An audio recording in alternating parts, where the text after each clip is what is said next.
Now, Heidegger, just to backtrack a bit, I think as Char was one of the most important French poets of the 20th century, I think you could call Heidegger one of the most important German philosophers of the 20th century. And for a young man who seemingly exiled himself to the country in France, he suddenly found himself with a ringside seat to these two giants of European culture. Martin Heidegger, as some of you may know, is the author of Being and Time, where the concept of Dasein, being there, was first articulated.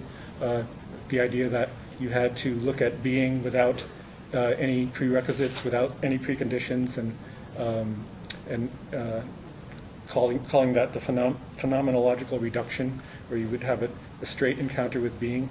The early part of Heidegger's work, that this took place within the human subject, and concepts and categories like angst and care were at the forefront. After the war, Heidegger's work experienced a turn toward being as such, away from Dasein to Sein, to straight ahead being. And in order to accomplish this shift, he started looking at the work of poets. He abandoned the philosophical categories and allowed poets to take the lead in his thinking. And also the poet-philosophers. Suddenly, the pre-Socratic philosophers were the most important sources of his thinking.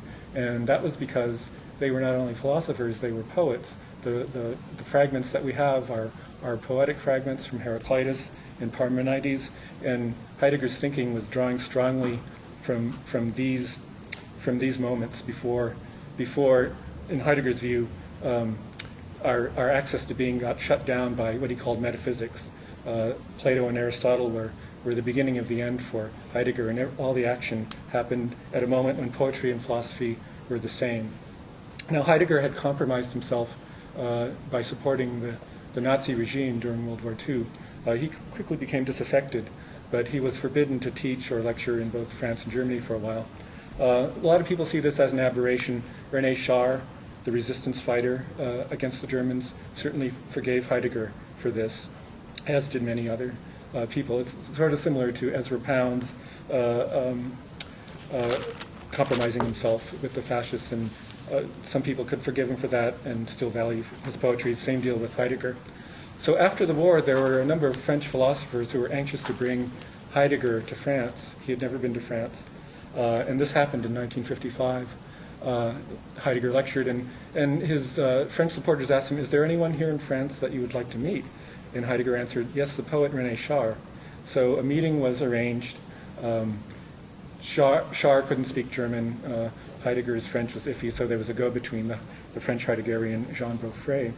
And as Char did with all of the people that he took a liking to, he invited Char down to the south of France for a series of seminars. This didn't happen for a good decade while Heidegger and Char corresponded, but it eventually did happen, and Sobin had the ringside seat for that occasion. Now,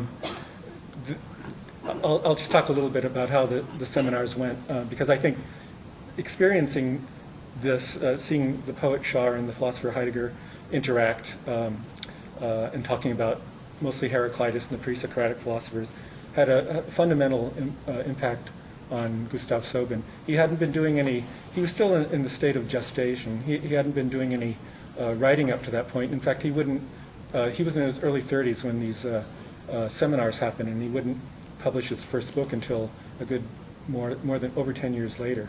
So he was at a state of openness and absorption, and he was perfectly vulnerable to this interaction.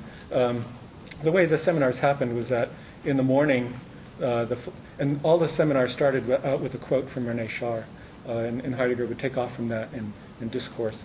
There was a heavy-duty philosophical section in the mornings when the French Heideggerians and Heidegger, and Char wasn't even present for all of these, would talk in German and Greek. And then in the afternoon, there would be an excursion with René Char through the French countryside, where the encounter with being would happen. And Sobin was definitely present for that.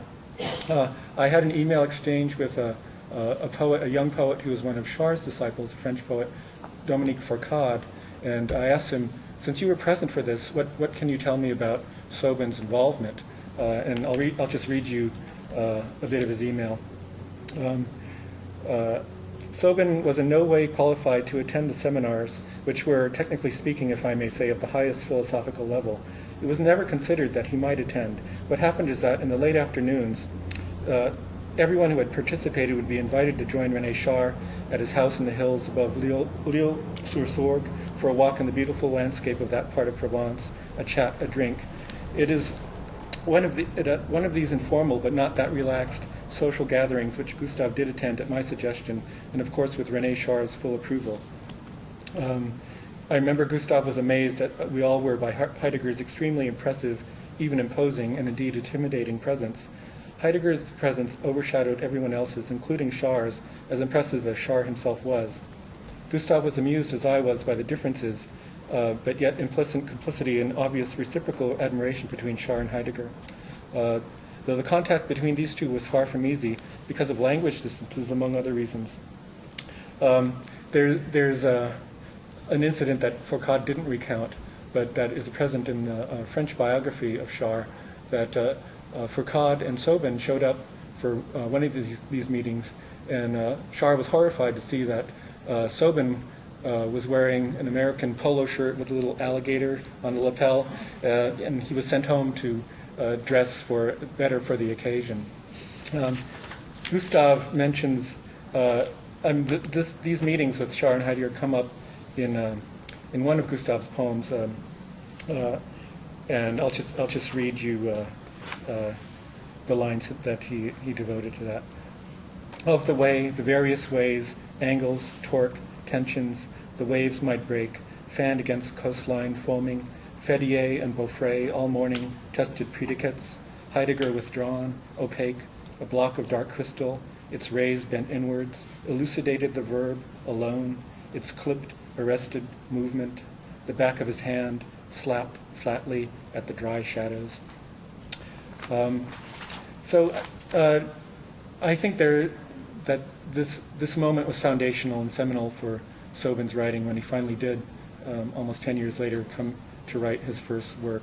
Because what he was hearing going around at these seminars, or in the meetings after the seminars, was Heidegger's radical approach to being. The fact that being both concealed and unconcealed itself. Being only is present in beings, plural.